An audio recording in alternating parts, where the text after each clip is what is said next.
I prayed for a pain-free birth and I didn't get that. This is my birth story of my third baby. My name is Janae. I just had my third child. It's a story and God's hand was all in it.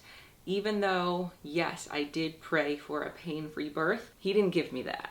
But He did give me some other things I prayed for, and I hope that this story of my birth story is encouraging to you. If you're new here, I normally talk about biblical homemaking and encouragement videos, so yeah, check out my other videos if you want to. I wrote down what happened with my birth about a week after I gave birth because I didn't want to forget any details. So I'll be reading a lot from my phone. And yeah, let's just dive right in. So I think I need to preface quickly my previous two births. I have never given birth without pain medication. My plan with my first, I got over 9 centimeters, but ultimately for medical reasons had to get the epidural, not by choice.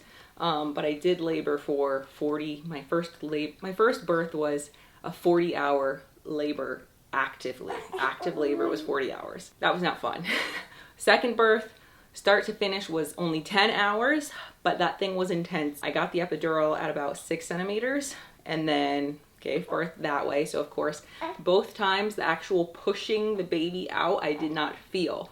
This one, praise the Lord, I did the whole thing, start to finish, with no medicine. I did it all natural, just like I had always dreamed of and wished, so I thank the Lord for that. It was start to finish about 7 hours, but let's rewind a little bit. I read the book, Supernatural Child Book by Jackie Mize, and I had heard about this book even when I was pregnant with my first over 5 years ago, and honestly, I just thought the book was like, okay, like, this is those Christians who are like, a little wacky Christians, you know what I mean? And I'm not gonna dive too much into my opinion of the book, but that's why I like never read. Like I heard about pain-free births and stuff all throughout the years, but I'm like, no, like these people are on something. Like you have to have pain in labor. It says it in the Bible, right? The book brought a lot of clarity on that and how, you know, it doesn't have to be like that,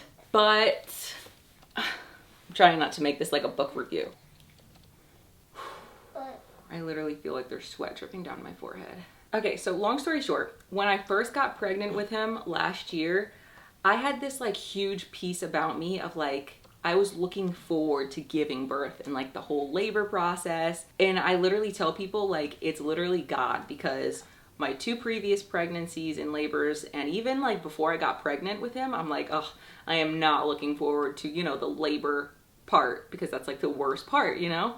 But I don't know, I just had this piece about me that I attribute to God. God gave me this piece that actually made me excited. Like, it was like an unexplainable thing. Like, when people said, how are you feeling? Oh, I'm like, I'm literally so excited to give birth. And I don't even know why. Like, I'm just so excited to see how God will move. Like, I just have peace and joy and excitement about it, which is, that was insane to me. Not shouting it from the rooftops, but I was literally like, I'm so excited to give birth, which is crazy to me. But I was, and only God could give me that peace and calm. And then after I read that book, it kind of just solidified it. And I was just like, yes, like now I'm gonna have like a pain-free birth.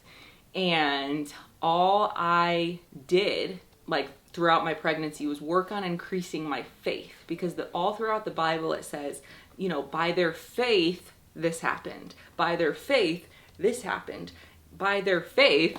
And that's something the book talked briefly on, and I'm like, you know what, that's so true. So how can I increase my faith? Because I really want to increase my faith, God. So that's literally what I worked on during my pregnancy, was increasing my faith. And it's by reading the word, by speaking the word, by hearing the word. So I was doing all that. And I was excited, and I'm like looking forward to the day to give birth. And I was really believing that I was gonna have a very quick, almost pain-free birth. I was claiming it, I was praying it. I was really believing it. Fast forward to a few months before I gave birth, I was talking to a friend about this, and she said she had also read that book before the birth of her second, and she did not have a pain-free birth.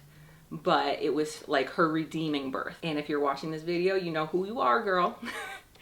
And I really appreciate her sharing that with me, even though I hadn't given birth yet. I'm just like, that's encouraging to hear that even though she was believing for a pain-free birth as well, that's not what God gave her. But even through the pain, her birth story was still like redemptive, and it was great, aside from the pain, obviously. Fast forward to my story, that's kind of what ended up happening. Like, I had a redemptive third birth as well. God he still answered some of my prayers that I had prayed a yes. So I'm gonna get into it. I'm gonna stop rambling because I'm jumping ahead. So let me just read this. So, y'all, he has the biggest, sweetest smile, and he's starting to laugh now. It is just, yes, it is just so heartwarming. I want to cry. The day before I went into labor, I was contracting like half the day. My sister, she saw me, she was like, if this ain't going into labor, I don't know what is. And I'm like, you'd be surprised with my body.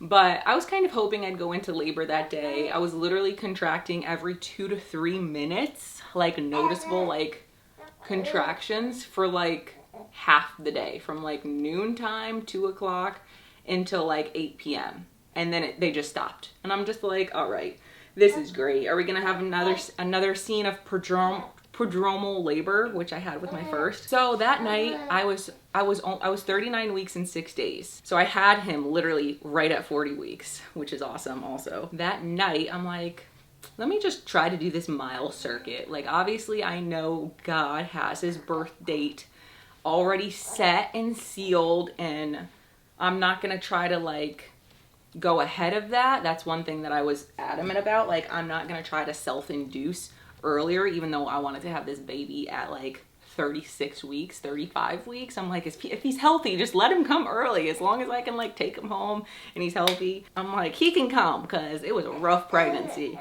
But the Lord knew he needed to be 40 weeks on the dot, and that he was. That night when the contraction stopped, I'm like, I'm just gonna do this mile circuit, you know?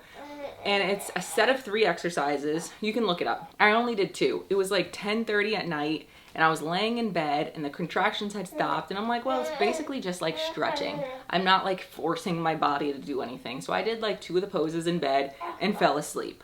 Well, a few hours later at 2 a.m., I woke up, and this is where the labor story really begins. I woke up around 2:30 with a contraction that felt uncomfortable and different than the previous ones I had had the day before. I had another contraction about 8 minutes later, and they were enough to keep me awake. I tried to keep sleeping in between them, but I just couldn't. So I ended up timing them because I thought, I think this is it. Let me just start timing to see, you know, about how far apart they are. They were about 8 to 10 minutes apart. Not too intense or painful, but enough to keep me awake. Like, I was not able to just sleep through them. So around 4 a.m., I decided I wanted to take a shower, because I know with my previous labors, I really enjoy the hot, warm water on my body while I'm contracting. Well, I got in the shower, and since they were still 8 to 10 minutes apart, it wasn't like I didn't really have any contractions in the shower. I was basically just standing there waiting for one to come. And I'm just like, let me just get out, because I don't want to waste all this water, and I'm tired standing here. So I got out the shower at the end of my bed. It's like a little couch thingy. So I tried to lay in there and like rest, at least like rest a little bit, like stack up some pillows and kind of like rest before the contractions come. And then around 5 a.m., they were 6 to 8 minutes apart and feeling stronger. So it seems like it's kind of progressing, but slowly, you know, like nothing like super quick. Around 6 a.m., some were as close as 4 minutes apart, but some would also be like 8 minutes apart, but the intensity was increasing. Between 6 to 7 a.m. is when things really intensified for me and got painful. So it was my husband and them, they were all asleep. They woke up around 6:15. I really had to start like breathing through the contractions, like, and I made like little noises here and there, but I'm not someone all throughout all of my labors. I don't make noises like you might have seen birth vlogs where people go through the contractions really vocal and like, ah, like I'm not that. That's not how I deal with pain, not how I deal with labor. It's always pretty quiet. I couldn't talk through them anymore at this point. I told my husband, because he was like waking up and he's like looking at me, he's like, are you okay? I'm like, no, I think this is it. You're not going to work today. I told him that. I'm like, you're not going to work today. And he's like, okay. So after 7 a.m., they were intense and painful. I knew this was the real thing and that we were having our baby that day. I had been texting with my sister, who is a doula, during the morning hours a little bit. Around 6:15, I really started to consider going to the hospital actually, instead of the birth center, to go get an epidural. I knew the pain was just starting, and I thought I knew that the pain was just starting, and the way it felt was real intense and real painful. Let's be honest here. I really didn't want to get an epidural. Like it was against every fiber in my being. I'm like, this is the birth. My first one, I couldn't have it, and I worked so hard and I endured that pain for all those hours, and I had to medically get it. And then this time I'm like, no, we gonna do this. If it be God's will, I am not getting that epidural. Many reasons why. Health reasons, but like I wanted to feel the baby coming out the way God designed it, right? I mean, of course, God had other plans for my previous births, and that's cool. If you get the epidural, no judgment there. But I just really personally wanted to experience it. I really didn't want to get the epidural, but at the same time, I didn't know how long I could handle that much pain. And let me tell you, if you've had kids, I always thought like preceding births, you would know what to expect. All my contractions for my 3 labors, they all felt so different. Like they were all painful, but they all felt like a different kind of pain in my body. Like I can't even explain it, but it's like, oh, you know what to expect. No, I thought I knew what to expect. These were different, and each time they were different. It's so interesting. I started crying, and I had never cried during my labors before. At the end of my bed, I was on the couch, I'm just like crying. And my daughter starts looking at me, my youngest, she's 3. She's like, I'm like, I'm okay, as I'm sobbing.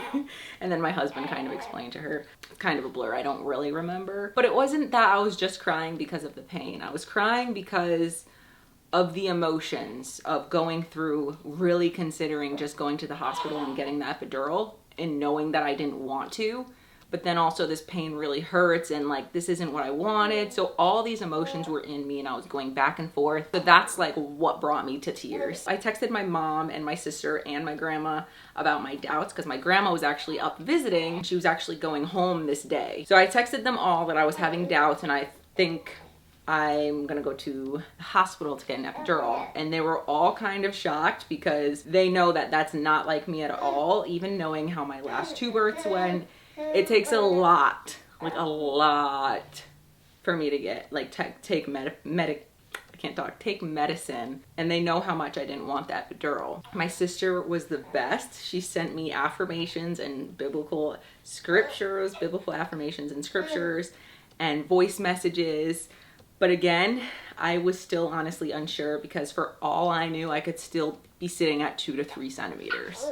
Like, there's no way to know. Like, you don't know how far along you are. And how my previous births, my first birth went, I'm like, I could literally just be 2 centimeters right now in all this pain. And so my sister was in the hospital with her son, actually getting surgery. So that's why she couldn't be there with me physically. She did end up making it to the birth center to visit though, which was pretty awesome. But she couldn't like be in there laboring with me. But my mom ended up coming over around 8 a.m. to watch the other girls, obviously.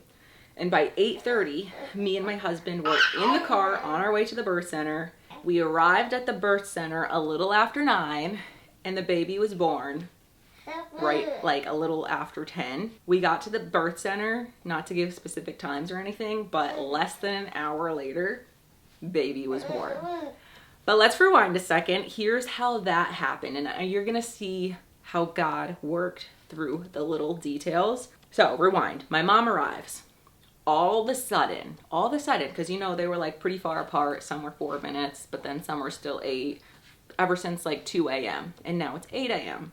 And mind you, baby comes around 10 a.m.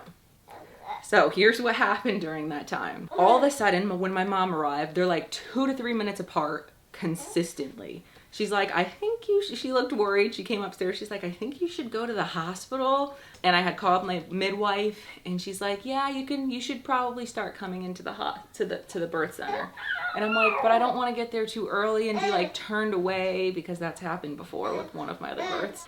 And she's like, we're gonna start getting stuff ready. I mean, if you want to hang out for like another 30 minutes to an hour slowly, but you know, I recommend that you come in pretty quickly. And then my mom said that, and I'm like, all right, we're gonna go, because all of a sudden 2 to 3 minutes apart, super painful, like things are going. You're so sweet. As I was like, all right, when my mom said that, I was really trying to like get everything I needed and get out the house. She's like, come on. I'm like, I literally can't. Every like minute I have a contraction and I have to stop. Obviously it's super painful. I have to breathe through it and wait for it to go. And then I literally take like 5 steps and then I'm having another contraction. So at this point, me and her were kind of like looking at each other. No one really said anything, but well, no, she did. She's like, you gotta go. Like, you don't want to have this baby here. And I'm like, I literally am trying. So it took some time to literally just get from the bathroom into the car. It probably took at least 20 minutes. Rewind a few minutes before this happened to where God showed up. One of the moments where God showed up. That was just, I think it's just awesome. So I prayed. I had my yoga ball that I tried to go sit on to see if it would help with the contractions, make them less painful. It did not. But when I was sitting on it, I prayed. I started rebuking the pain and I said, pain, get away from my body. I command you in Jesus' name, get out of my body. That's like how I was talking, quietly, of course, because I was like in pain and it was like really early in the morning. But that's what I said. I kid you not. That next contraction, I did not feel pain. I did not have pain that next contraction after rebuking that pain. And I'm like, God. Next contraction comes. I do the same thing. I'm in that same mindset, rebuking the pain. But this time I feel it. It's definitely not pain-free, but it's not as painful as the other ones were. So I'm still like, all right, this is fine. Like, thank you, Jesus. In the name of Jesus, pain, I get out of my body. But then the pain came back. After those 2 contractions, the pain was back. I kept saying it, even though the contractions were still painful. It seemed like it wasn't working anymore. I kept going. I kept doing it. I kept praying, but it wasn't changing the pain. I still prayed, but it didn't change the pain. The pain was still there. Reflecting back on that moment now, well, when I was writing this, I saw how God's hand was in that. This is what I wrote. I feel like God gave me a little breather for a few contractions and was like, I can take this pain away from you, but that's not the road I have for you. That's not your labor story. Either way, I was grateful and in admiration and gratitude towards God. Like, you can take this pain away. Like, people have had pain-free births. I've heard their stories. Do I think all of them are lying? No, I really don't. But that was just kind of like confirmation of like, yeah, he can take the pain away if that's what he wants your story to be. It's not all up to you. And I think a lot of times people, even Christians with good meanings, and think that you can have a pain-free birth if you just do XYZ. It's like, it's more about like what you can do. Like if you have enough faith, because it's easy to be like, oh, maybe I didn't have enough faith and that's why I had pain during my birth. No, that's not why. Maybe if I just did this, maybe I didn't pray enough. Maybe I just didn't. I must have done something wrong. No. Yes, you have to do your part, but if that's not the story God has for you, it's not gonna happen. No matter how much you pray for that thing. Okay, I'm getting a little passionate here. Let me tone it down a little bit. No matter how much you pray for something, it doesn't even have to be labor. It could be anything in your life. If you're praying for something, even if it does go in line with God's word, if that's not your story that God has for you, he's not gonna allow it to happen. Like, he could have taken my pain away. He chose not to, but he showed me that he could. He gave me the feeling of having a contraction during active painful labor where it didn't hurt, but I still felt it. And that is just so amazing to me. Anyways, let's get back to it. Another way that God is just awesome. Little did I know, my mom told me as I was like leaving out the door to get into the car to go to the birth center, she told me, I prayed this morning that around 8:30, I said, Lord, let things intensify and really progress for her and be quick. Like, I don't know why I felt it in my spirit, but like I just prayed that specifically, and she was telling me, and I'm just like, what? Well, God sure answered that with a yes, because literally around the time that she had prayed for things to intensify, that's exactly when things intensified. Like, people say prayer don't work. Prayer works, y'all. Prayers work. Sometimes God answers them with a no. Sometimes he answers them with a not right now. And sometimes he answers it with a yes. And if my mom hadn't prayed that prayer, Lord knows how my labor would have gone, right? Like, prayer changes things. And I'm thankful that I had her and my sister and my grandma and people praying for me in this labor, because I know that it helped. Like, it's just amazing. Anyways, so that was just awesome because she prayed it not at the time. It was like hours before, and she said, I don't know why I felt this time on my heart, but when she was praying, she's like, around this time, things, please let them intensify. And it did. Like, literally like that. Like, I got off the phone with my midwife after being like, yeah, maybe I'm gonna hang out here for a little bit. And then it was around the time that she had said, and my mom had literally showed up, and then like that, it was like 2 to 3 minutes apart. I'm like, whoa. It wasn't some gradual, consistently 4 to 5 minutes, 3 to 4 minutes. No, it was just like, some are 4 minutes, some are 8 minutes, some are 6 minutes, some are 9 minutes, and then all of a sudden, 2 minutes apart, 2 minutes apart, 1 minute apart. Like, what? That's God, y'all. Another thing that I prayed specifically, I prayed silently to the Lord that he would make my contractions not so painful for the car ride. If you've ever been in labor, like active labor, y'all know, for most of y'all, the car ride is not fun. Ended up having about a 40-minute car ride. The Lord came through for me.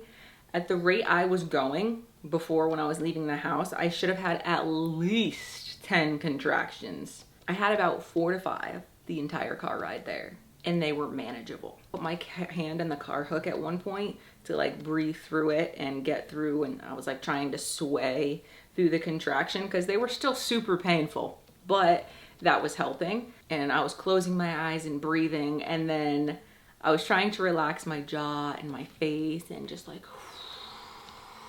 breathe through it.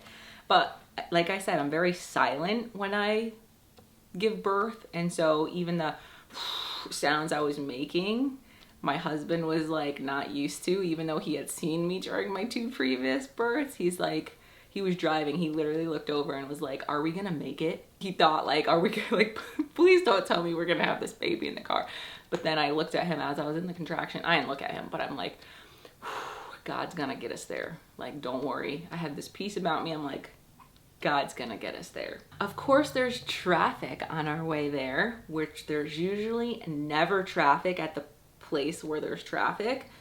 Of course, there was this event going on that there never is, and that caused us to delay getting there, and of course spend more time in the car, which is just super fun. But the Lord showed up still and helped me get there, and he got us there in time. We did not have a car birth, because that was something that me and my husband always think about. We're like, we don't want to have a car birth. So another prayer of mine for a couple months had been, Lord, let me be at least 7 centimeters when I go into the birth center. Shoot, a 9 would be great. Like, I literally would pray like, Lord, a 9 would be great, but at least a 7. Like, don't let me be under a 7, because I don't know if I could do it. If I am, I know I'm going to get discouraged. Like, you know my heart, Lord.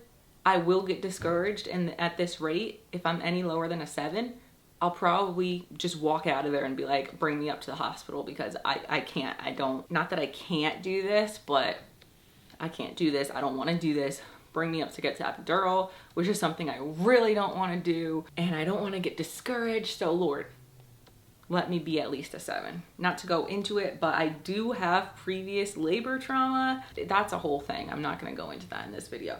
But yeah, so we get there, I get checked in, I'm 7 centimeters dilated. Listen to this. I'm 80% effaced and baby is at 0 station. So you would think I would be relieved and be like, oh, praise the Lord, I'm at a 7. But I was not. I was relieved and discouraged at the same time. And that's just me being honest, being human.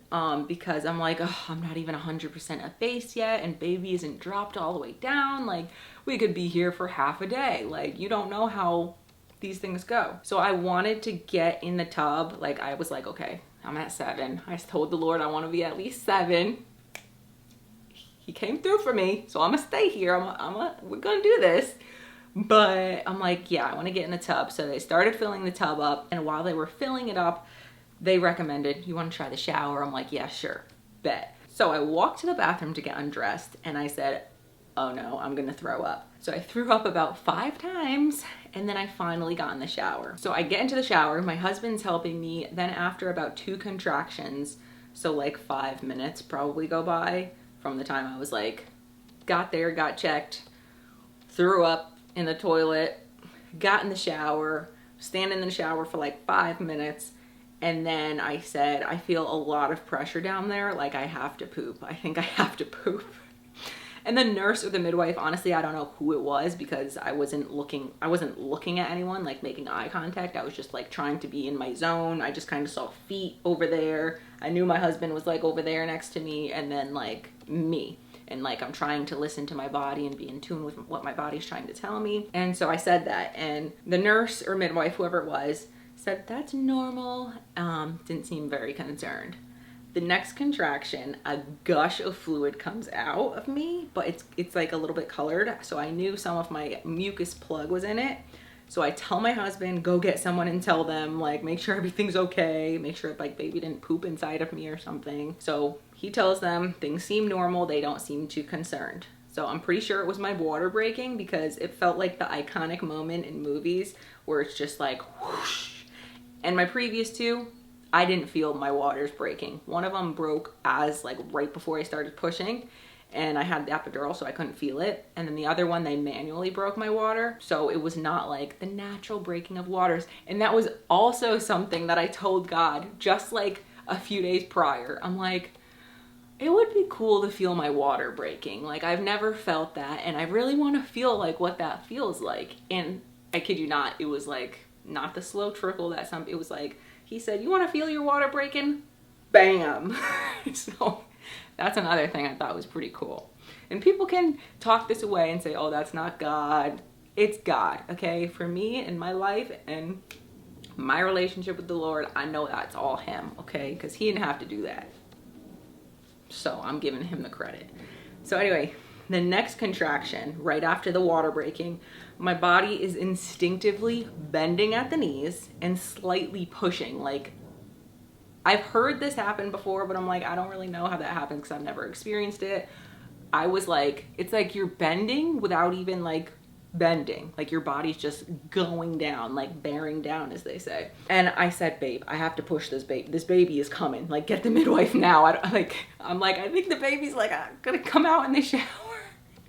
So he goes and comes back in again. And again, I think whoever it was, the nurse, the midwife, they've seen it all, and they were probably just thinking like, yeah, she just arrived. She has a little bit of time. So they were like, still like, this is normal. I'm like, I'm pushing. They're like, this is normal. I'm like, all right, we'll see. I'm like, I don't want them to drop, the baby to drop down on the shower. So I'm like, as I'm bending, like my hand is kind of like underneath me, because I'm like, shoot, this baby ain't gonna drop out and get a concussion. I'm gonna catch it if it comes out. I'm almost done, y'all. So I get out of the shower. I'm like, I need to get out. Like, I want to go to the bed because I plan to give, that's another thing. I'm like, Lord, I want to give birth however you want me to give birth, but like either squatting or like on all fours. I gave birth in all fours, but we'll get there in a second. So I got out of the shower and made it over to the tub because it's like the bathroom here, I get out the bathroom. It's the tub that I was planning on laboring in that was still currently filling up. It wasn't filled up yet. And then there's the bed. So I make it over to the side of the tub and I go through a contraction because I had to stop there because a contraction came. So I'm like, my hands are on the side of the tub and I'm like, my knees are bending, like things are happening. I'm like, so I said it again. I said, I literally said like, I may just have to poop. I'm like really chill when I give labor and stuff. So that might be another reason why people don't think things are as intense as they are, because at the end of my labor, the midwives are literally like, yeah, you can come back whenever you want, because like, what was that? Like, you were a champ. Like, you didn't even like, barely made any noise. But I'm getting ahead of myself. So anyway, I said, I may just have to poop, but I don't know. I feel like he's coming. Maybe I have to poop and he's coming, because I've heard of people pooping during labor. I don't know. I've never done this before like this. What happened?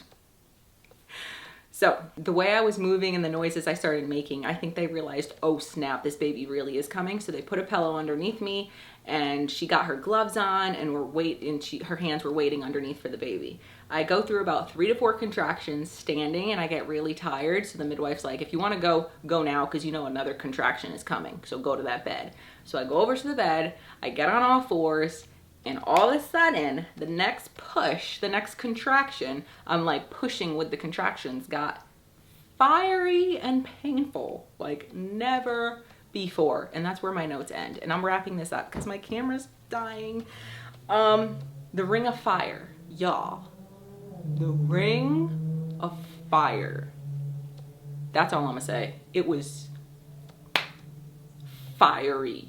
Like, I can't even, that alone made me be like, I don't want to have any more kids again. I literally said that to my husband after he came out. Do we know if that's true or not? Who knows? But it was enough to be like, I don't want no more kids, like, no. So I push so I push and they're like, oh, feel his head. You can feel his head. His head is out. And at that point, the ring of fire was burning so much that I honestly didn't even care of feeling his head. And I wanted to like, take him out myself, but I'm like, no, like this just needs to stop. I'm like, it's burning, it's burning. They're like, that's okay, he's right there, he's coming out. And I'm just like, it burns. I wasn't saying it like that, I was really calm, but I'm like, it burns. And they're like, yep, just. So I just wanted him to get out. Finally, what felt like an eternity, he came out and I was on all fours. I had to like take a second to breathe because I was like, before I like turned around to like grab him, I was like, I had to take a breath because that was a lot. And so I got him and he was a big boy, and it was just amazing that my birth went like that. I literally was like, when I prayed, I said, Lord, I want to get to the birth center, be 7 centimeters, and have that baby within an hour. I literally said that. In both those things, he made happen for me. So I feel like I could keep talking, saying more details, but my camera's literally about to die right now. So I'm gonna end it here. Thank you for listening to my birth story. If you have any questions, please leave them in the comments down below. I love y'all, and yeah, God is amazing. God is amazing. I thank you guys for being here and listening to this long video. I hope you enjoyed it and got some encouragement from it. Thanks for being here this long. Sorry that I had to wrap it up super quickly. But yeah, God was all up in my birth. There's things that I probably forgot to mention, but just because he doesn't answer maybe your biggest prayer, like my biggest prayer was pain-free birth. That would be awesome, and a quick birth. And just because he didn't answer that doesn't mean he's not still God and he's not still good. He wrote my birth story and it was perfect. Like, it was painful, yes, but it was just the way that he wanted it to be. And so, yeah, maybe it was for the purpose of me making this video. I don't know, but yeah, God is awesome. God is real. If you don't believe in him, he is real. And he wrote me the perfect redeeming birth story, and I'm just so thankful to him. So yeah.